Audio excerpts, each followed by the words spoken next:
네, 보통 도로를 건설할 때 지름길을 선호하기 마련이죠. 또 터널 시공 기술이 발전하면서 최근에는 터널이 매우 길어지는 추세입니다. 문제는 긴 터널일수록 사고가 더 많이 발생한다는 데 있습니다. 특히 사고가 나도 긴급 처리를 위한 소방안전시설이 턱없이 부족해 터널 안전에 경고등이 켜졌습니다. 유지한 기자가 전해드립니다. 지금 보시는 것처럼 터널의 끝이 시야에 들어오지 않을 정도로 길게 이어지고 있는데요. 이처럼 터널 가운데 길이가 1km가 넘는 경우 긴 장대 비유의 장대 터널이라고 부릅니다.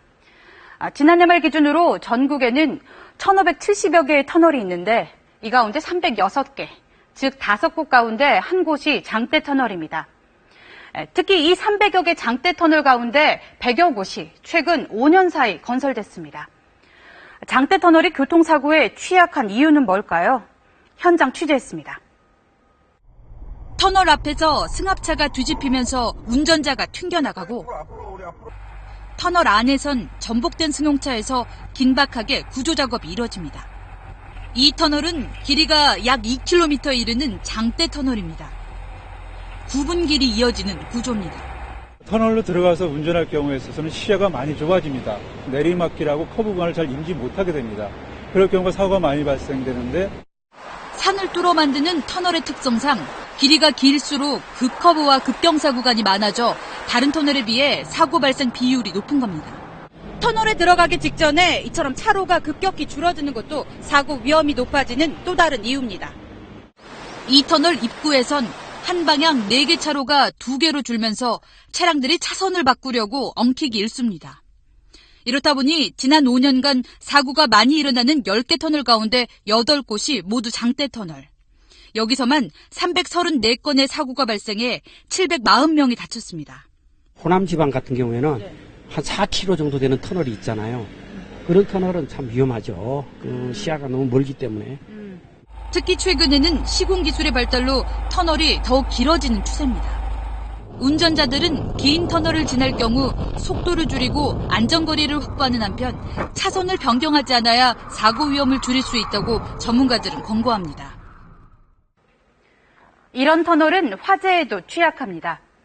터널 3곳 가운데 한 곳은 법적으로 설치해야 하는 기본 방제 설비도 갖추지 않은 것으로 나타났습니다. 어떻게 하면 터널 화재 위험을 줄일 수 있을까요? 고은희 기자입니다. 지난 6일 중부 내륙고속도로 앞차를 들이받은 승용차에서 불길이 일면서 검은 연기가 치솟습니다. 하마터면 대형 사고로 이어질 뻔한 상황. 현장에 다시 가봤습니다. 길이가 1km 가까운 터널이지만 불이 났을 때 의지할 수 있는 것은 소화기뿐입니다. 연기를 빼주는 제연 설비나 화재 자동 탐지기, 비상주차 공간 등 관련법상 반드시 갖춰야 하는 9가지 설비가 설치돼 있지 않습니다. 충분히 갖춰져 있다 그러면 화재가 발생했을 때 좀 더 빠르게 대처할 수 있고 또 신속하게 조치할 수 있으니까 2차, 3차 피해를 막을 수 있는 그런. 고속도로 터널 360여 개 가운데 관련법상 의무화된 화재 방제 설비마저 설치하지 않은 곳이 35%에 달합니다. 걱정이 되죠. 그리고 뉴스 같은 데서도 그런 걸 보면 남의 일같이 생각이 안 되고. 터널 길이와 통행량에 따라 방제 설비 중 일부만 설치해도 되지만 대형 터널 화재를 막기 위해서는 기준을 더 강화해야 한다는 지적도 나옵니다. 지난해 터널 내 화재는 모두 20건 발생해 2년 만에 갑절로 늘었습니다. KBS 뉴스 고은입니다.